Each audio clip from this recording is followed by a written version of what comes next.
Okay, welcome. So this presentation is called 100% JavaEE Microservices. But as you can see here, the title on my screen is a little bit different. And that is because one of the major things about microservices is you need to have some way of discovering them. And that is what Snoop is all about. It's a discovery mechanism for JavaEE-based microservices. So it's still 100% JavaEE microservices, but what we will talk about is service discovery. And it's actually pretty cool to be traveling on conferences and presenting Snoop, because Snoop is kind of my little open source project, so it's kind of cool to go around and talk about something you built your own. So who am I? I've been coding Java since '95. I'm doing it professionally since '98. I worked for a company called Cybercom. We're located in Sweden. I'm Norwegian though, so if you hear some accent, it's probably some Scandinavian. I am an expert group member of 3 JSRs in the Java community process, and that is for JMS, it's for MVC, and it's for Java Security API. And today, in some of my code demos, I'll show the MVC stuff. So the agenda for today is first a short introduction to service discovery, just to make sure that we're on the same page and know what service discovery is all about. Then I'll introduce Snoop with some slides and a lot of code samples. And if time allows, we will also go into the internals of Snoop and see how it's actually done. So the first thing I want you to see is this annotation. So if you want to take one thing from this presentation, is add enable Snoop client. That's all you need. So I'll explain you well when we get going. So let's start about microservices. And it is microservice we're talking about. It's not JavaEE monolithic applications. And one definition of microservice is to design an application as a suite of small services which are all responsible for one business domain.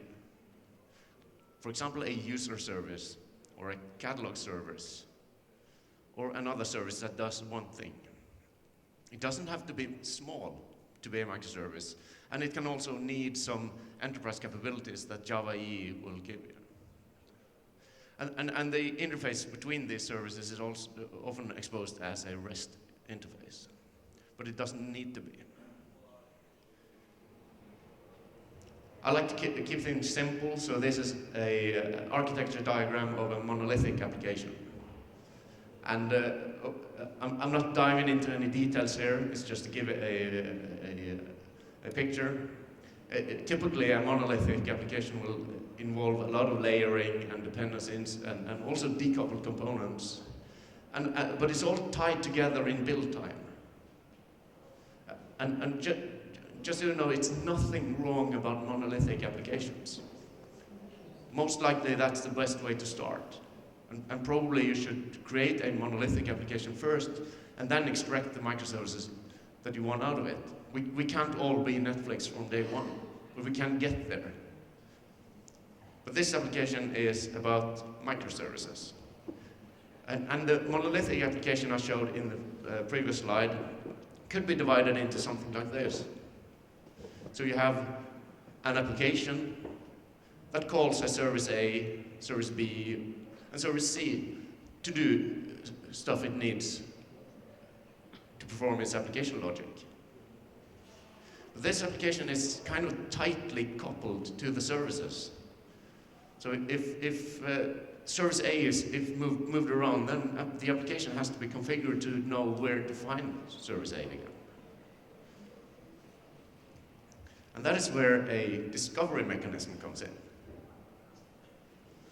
So rather than having the application knowing where the services are, you have a discovery service that knows where the services are, and the application can ask the discovery service, where are the services? like in this case, lookup A, and it gets a reference to A, and it can call A. And at the same time, lookup B, and call B. So if the services are deployed in different environments or different places, you can also ask the discovery service, where is my service? And if for some reason one of the services goes down, then the discovery service will know this, so the application don't call it and can handle this error situation. So let's start looking at Snoop. So what we've established so far is that a microservice-based architecture needs some sort of lookup service. And the services need to be able to register themselves, and the application needs to look up the services. Or other services should be able to look up other services. So let's look at Snoop and a little background. How did I actually come up with Snoop and why? Well, first of all, it's inspired by Eureka. Has anybody used Eureka? Yeah? Then you'll know what I'm talking about here. And it's very much inspired by Eureka from String Cloud. And I really like the simplicity of Eureka. It's so little you need to do to actually have this support. So, and I did this presentation as a part of a DevOps demo at some other conference, and I just had to come up with some demo, and then I came up with Snoop and implemented it. So let's first look at how Eureka does things. In Spring Boot, just simply annotate the application with @enable Eureka client, and there you go, it's registered.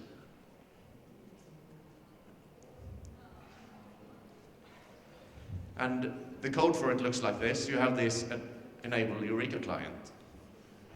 And that's all you need to actually have a service that's registered with Eureka. I'll show this demo afterwards. So I thought, wouldn't it be great if we had this thing for JavaEE as well? And here it comes. Snoop does this in exactly the same way for JavaEE as Eureka does it for Spring Boot. It provides a full REST interface, and it opens up for a possibility to write services in literally any technology. But right now, this is not supported, as I've focused on the JavaEE part, so you need to be in a JavaEE environment to be able to use Snoop. But for future, I plan to do it even more flexible, so we can do it for literally any application. And this will allow for truly polyglot microservices. So what's the philosophy of Snoop? Well, it's going to be lean. It's going to be non-intrusive, intuitive and configurable. And this means I want to have a minimum of configuration, and I don't want the application to have any code that relies on which discovery mechanism that is used. So I want it to be as lean and non-intrusive as possible. And it is pretty lean. It only relies on JavaEE. And the total size of the Snoop jar is about 10K. And if you compare it to the simplistic Spring Boot application I showed you earlier, on my computer it was 23 megabytes. So it's really lean, it doesn't have a large footprint. So let's explore a little bit down and see how non-intrusive and intuitive it is. And to do that, we have to look at service registration. And as you saw in the beginning, it's enable Snoop client, and it has a service name. So that's actually all you need. You give the service a name so it can register itself with the Snoop service. And this is a complete example.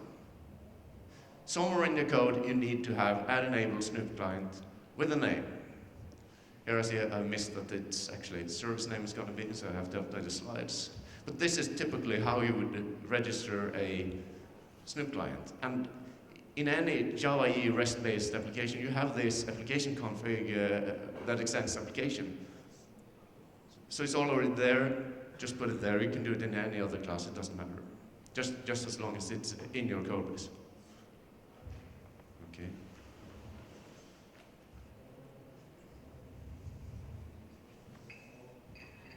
Sorry about that. Any questions so far? Does it look cool?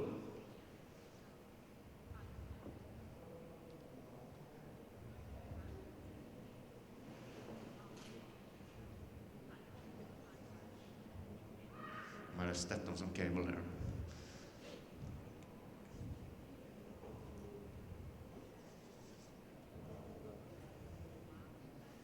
There's something happened. Yeah, there we go. Thank you. Easy. So, it's pretty intuitive how you're going to do it. You just enable it by having an annotation saying enable it somewhere.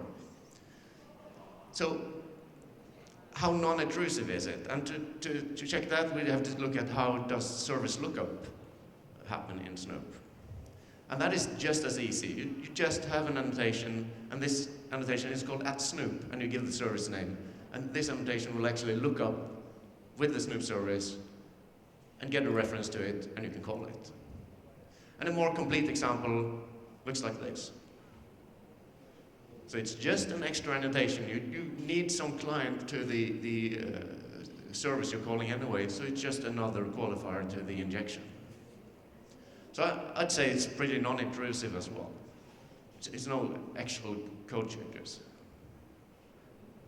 So let's look at service consumption. Because it's not only enough to register and be able to look up service, you have to be able to call them as well. And that is to consume the service. And to help us with this, we have this Snoop service client. And that is a simple API for calling services. And if you remember the injection with Snoop, what you get injected is the Snoop service client.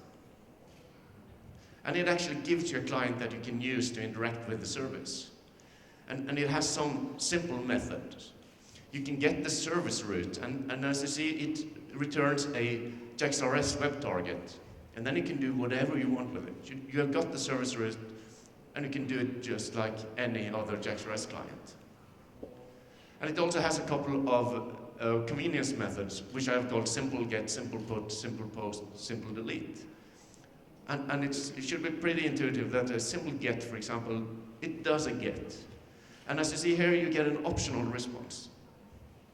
That means it's JavaEE 8, or Java 8. So if the Snoop service can't find a service you're looking for, or if the service doesn't answer, you'll get an empty response. So there's no null checks or exceptions you have to think of. It's just call a simple get. Either you get a response or you get an empty optional. And this is how the complete code example will look like. In this example, I do the simple get to the hello resource. And I just check, do I get HTTP 200 back? And in that case, I read the string out, and otherwise I say goodbye if it doesn't say hello.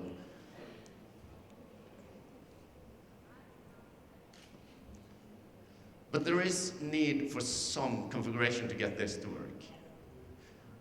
The services need to know how am I going to register myself with this Snoop service. Where is this Snoop service? And it currently has support for system properties, environment variables, and a configuration file, which is done in the application. And as the arrow indicates, these are in order. So if a system property is defined, this has precedence over the environment variables, which has precedence over the application config. This means that you as an application developer can use the Snoop YML file in your IDE when you run it on localhost. And if you want to run it, for example, in a Docker container or something, set the environment variables in the Docker container. Or if you run it in a JavaEE environment and want to use system properties, you can do that.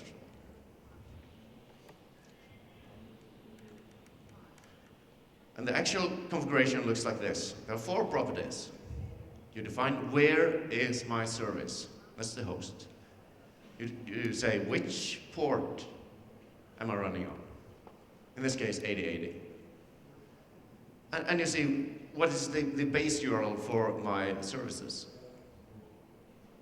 And you also say where is the Snoop service. And that's it. So how does the communication between the services and the Snoop service happen? And this is how it's tied together. You have the Snoop discovery service, the application, and you have the services. So when the services start up, they use a WebSocket connection to register themselves with the Snoop discovery service. And it keeps this connection open so it can give health updates every 10 seconds. Hey, I'm here. I'm still here. I'm still here. So when it goes down, the directory service will know about it.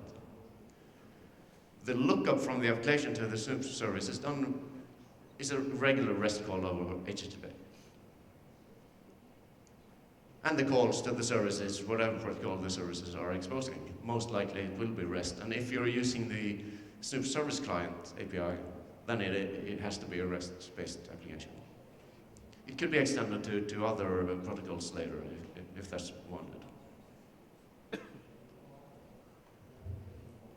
One of the most frequent questions I get is Snoop a load balancer? And the answer to that is no, it's not. And it shouldn't be, because that's not the responsibility of the discovery service. So in this case, we have service A, which is load balanced between service A1 and A2.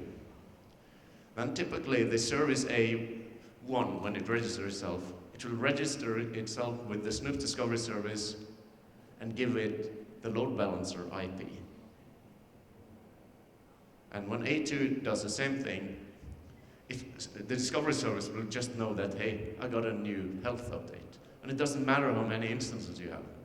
Because when the application looks up service A, it will get the IP to the load balancer, and the load balancer will figure out which service it's going to. So it's not a responsibility of the discovery service. And if you go into the presentation after this one, then Arun will show how this and other patterns for how to build your microservice architectures. So, let's look at some demo code.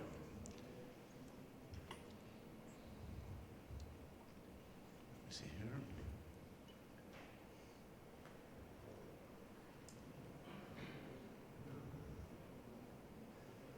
Okay. So I promised you to see the Eureka service, and this is how Eureka looks like. And Eureka has some cool functionality that if it discovers that it is alone, it will give you this red message. So you have to have 2 Eurekas for it to be satisfied. And that is some functionality I want to build into Snoop to make it more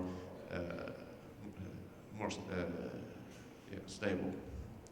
So if I now start a Eureka client, I'll make it bigger. Okay, where are we?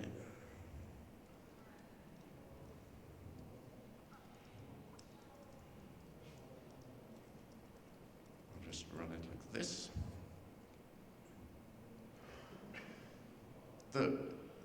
This will start up, and you see they have the Spring Boot ASCII art. That's something they always mention. And Eureka the time of there is about 30 seconds in default. And the code I'm showing you here is the bare minimum. It's just this one.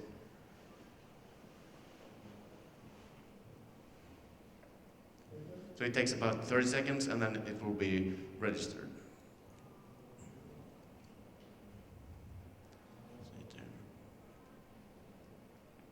there is it. Here it came. Scroll up a little. Is it there?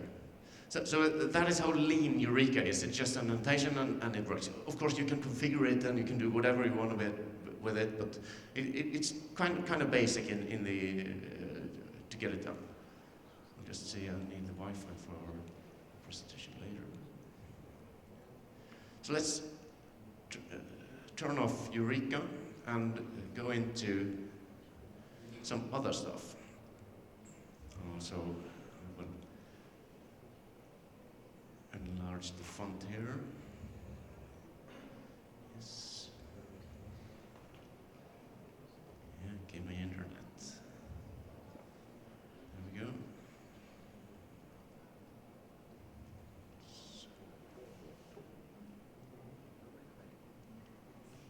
Okay.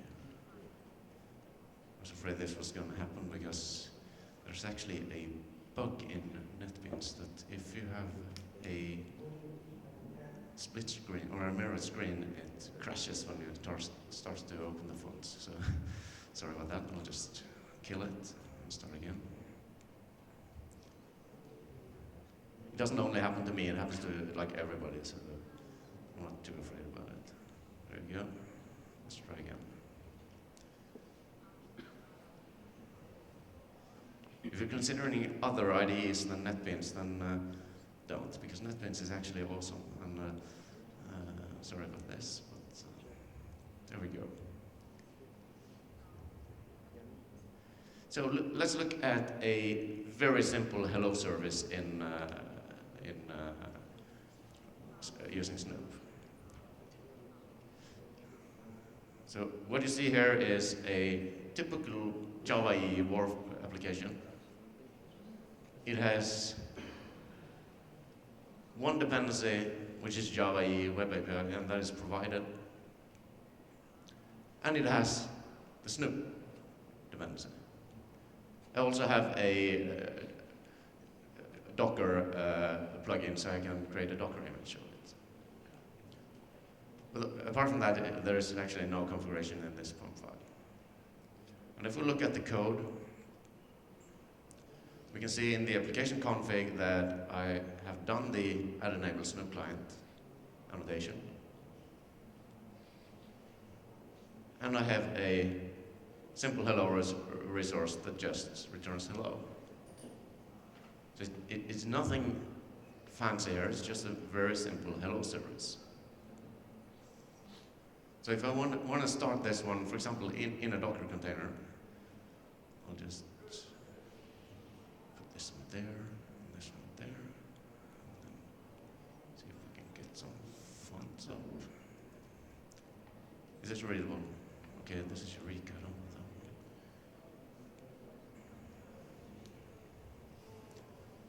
So this one out.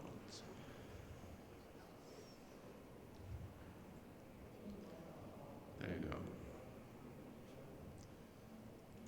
So I'll just start the Snoop service. And the easiest way of doing that is to just start a Docker container. I can run it in any application server, but here I preferred a Docker image. So I'll just start the service. And this Docker container uses Glassfish. So I run the Snoop service in Glassfish 4.1. But it runs in Wi-Fi and anything. And I've got ASCII art. So let's look at this hello service and just start that one as well. I'll do the same. I run it on port 8091. And we should be able to see here in the Snoop service that it actually gets a client registered. And this one uses the configuration. Since this is a Docker image, it uses the configuration I've actually put here in the POM file. So it points to port the Docker version of the Snoop service, and it uses this port. So that this configuration actually overrides default configuration, which is here, and it says it's local. So if I'm running in my IDE, I would use this configuration, but now I'm using the Docker environment properties. And if we look at the Snoop service, we can see that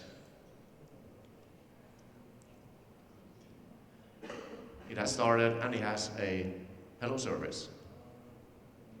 So if I go over here and kill it, you see that it doesn't have any services. So let's start it again.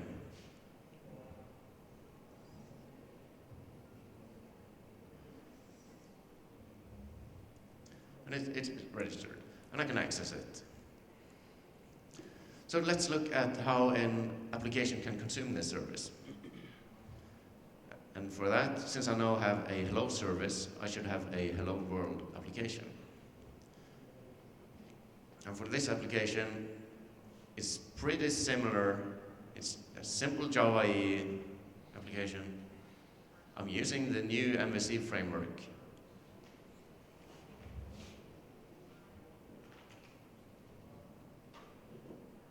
There. Yes.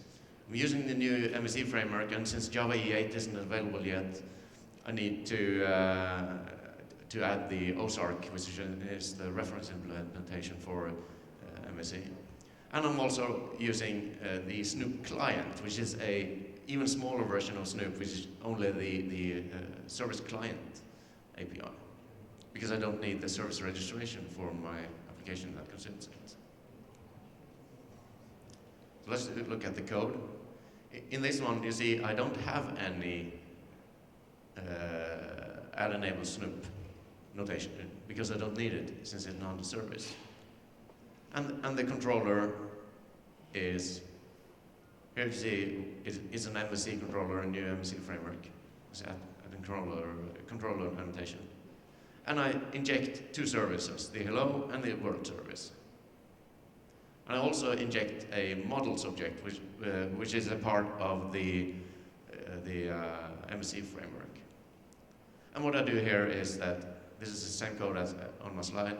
That I say, if I get a response from hello, I use it. Otherwise, I say goodbye. And the same way with the world service. I call it, if I get a response, I write it. Otherwise, I don't write anything. And then I put a greeting into the model and return the hello world JSP.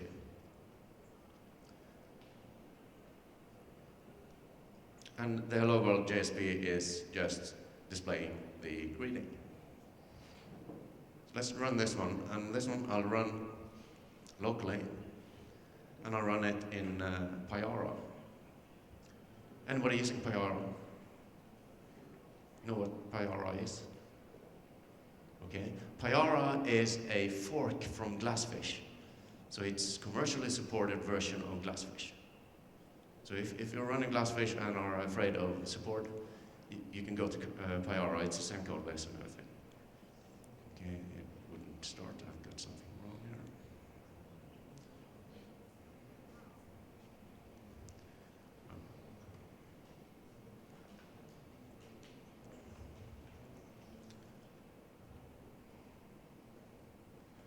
Just git to save us. Convert everything. Clean the build.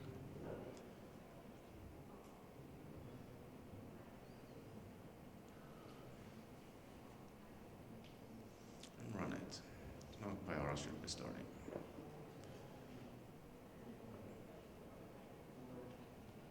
As you see, it's Glassfish that starts underneath there.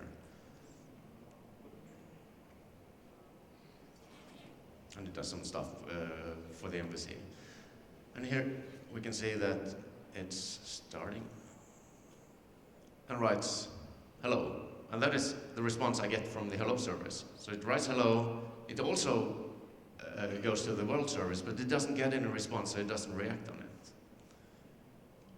So let's see if I can.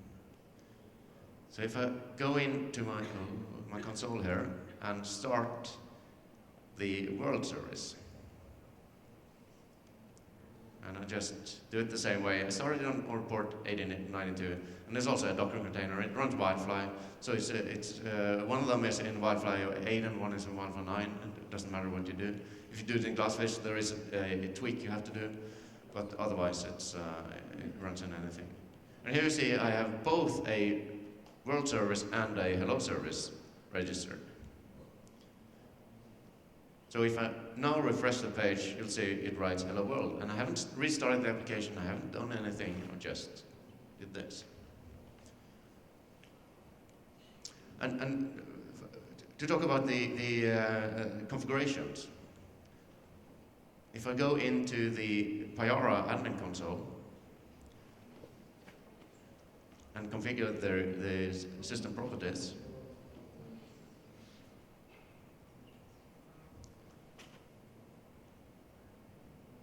let's see here, where are we?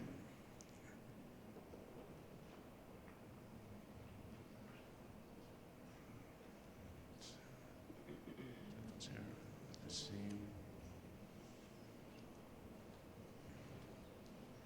I don't understand why this one wouldn't go. There we are. Okay, it's crashed.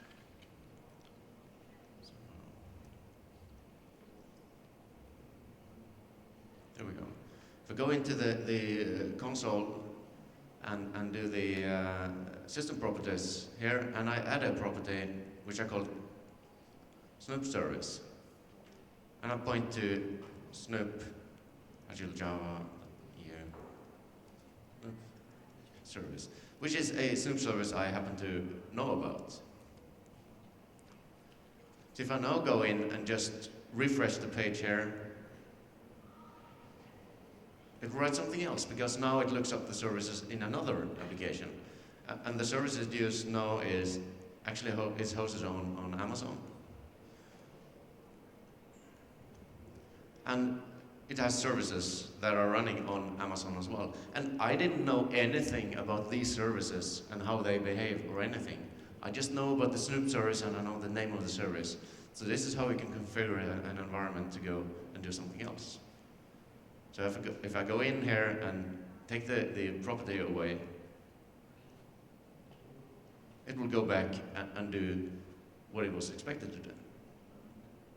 Another cool thing of Snoop, I know I'm short on time now, is that it also has support for Wildfly Swarm. Anybody using Wildfly Swarm? Well, Swarm is a way of running a Wildfly JavaEE 7 application as a jar, as a fat jar. You just run it from command line with Java jar. And I've created a simple project here using another Snoop artifact. So rather than having the regular Snoop injection, it has a Snoop Swarm injection. And it also have Wildfly JaxRS, because it's a JaxRS service, so we need that as well. And it has a plugin to build it. And this application can actually be run from command line just by typing Java jar and the Swarm jar. And this one will start up and behave just as a JavaEE application. And it will register itself with the Snoop service. And I can call it. So here you see we got the Swarm. So it's pretty flexible, and this, as you see, these are running in my Docker container. This is not running on localhost. So the application actually don't care where the services are running. It just gets the information it needs to provide it to the application clients. Now, I think that is what we'll have time for in the demo. So let's go back to the presentation. So what we did here was to run the Snoop service was running in a Docker Glassfish container. The Hello World application was running in Payara 4.1. And we had services running in different Docker containers, and Wildfly Swarm running on its own. What we also did was to just redirect our application to a discovery service running in Amazon. and redirecting us to Hello and World services running in Amazon as well. And the Hello World application actually didn't know about this. It just got the new endpoints. It's pretty flexible. Yes. So let's sum it up. To get started with Snoop is that first you just need to add the Maven dependency. And the current version of Snoop is 1.3. I just release it continuously, so I'll probably have a 1.3.1 ready pretty soon.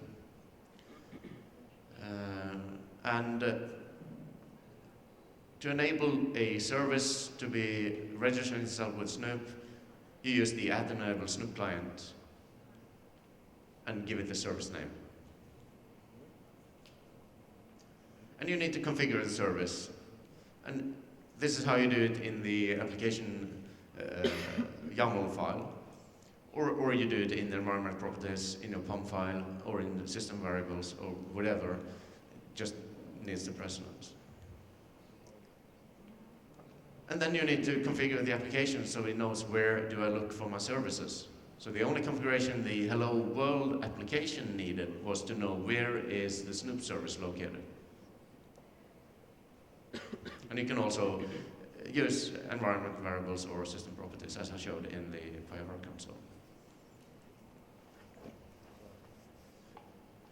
So my GitHub repo contains the Snoop source code. It has a getting started page.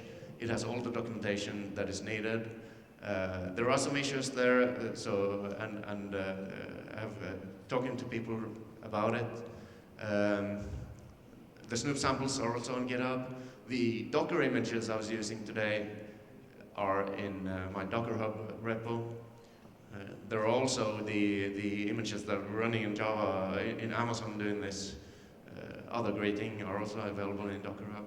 So just use these resources or Google my name and find it. So it's pretty well documented, but it can always be better. And if you want to contribute, just email me, tweet me something, or do something about it. So what you should remember is @enable Snoop client.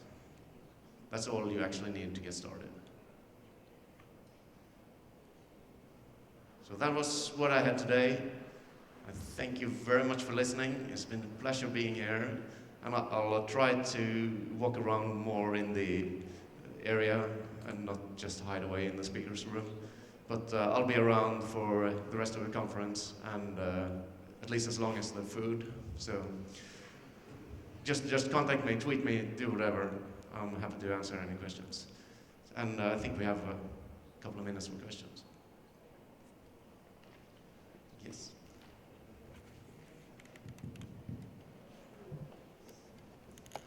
So if I decide to have several instances on a single server for availability, how Snoop resolves this? Okay, that was the slide I showed you. I'll jump back to it. That is the infamous load balancer question, right? So it's hard to see it down here, but here you have service A and 2.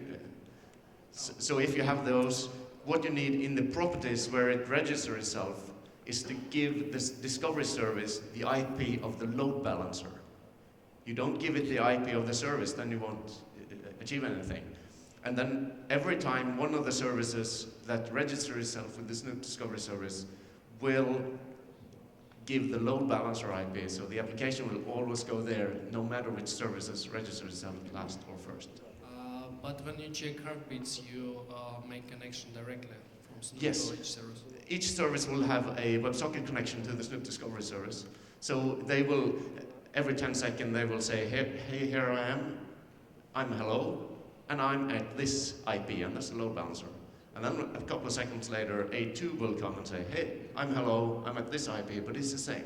So as long as it's the same IP and it's the IP of the load balancer, it should work out of the box. Thank you.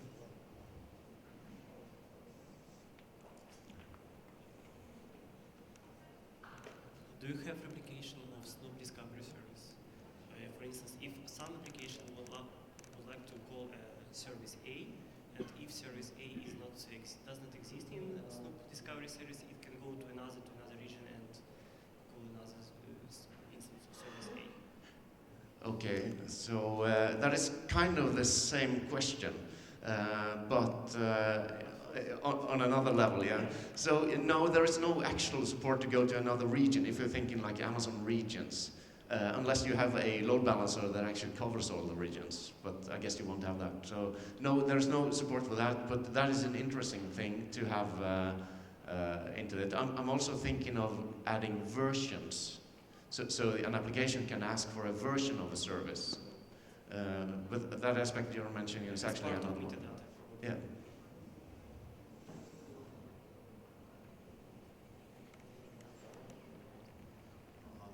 Looks like in current configuration, Snoop Discover Service itself is a single point of failure. What if Snoop Discover Service is down? Yes, the question is, what happens if Snoop Discover Service is down? And yes, you're right, it is a single point of failure right now. What I want to do is build in the same functionality that Eureka has, that if another Snoop Discovery Service starts up, it will share the registered clients. So if one goes down, the other one takes over. That hasn't been implemented yet. So yes, it is a single point of failure. So I wouldn't rush off and do this in production right now, but wait a little bit or contribute, come with good ideas. How should we do this? Shared memory? Should we persist the services? How should a service know that a new Snoop service is coming up?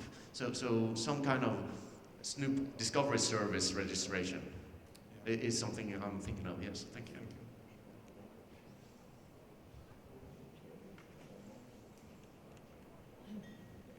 Thank you for the presentation. And you told that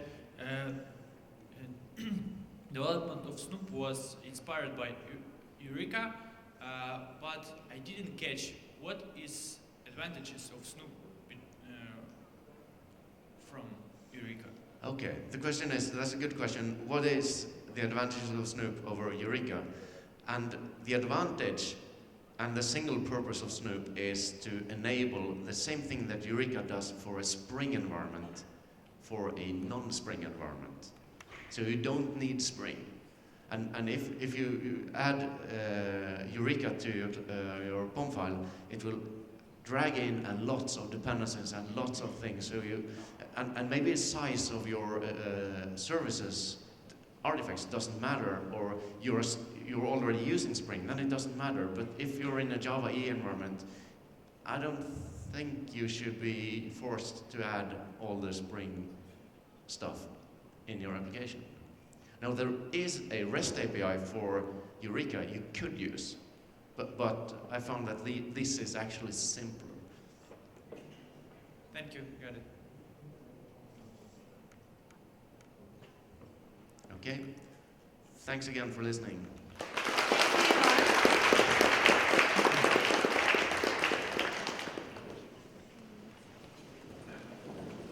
Thank you.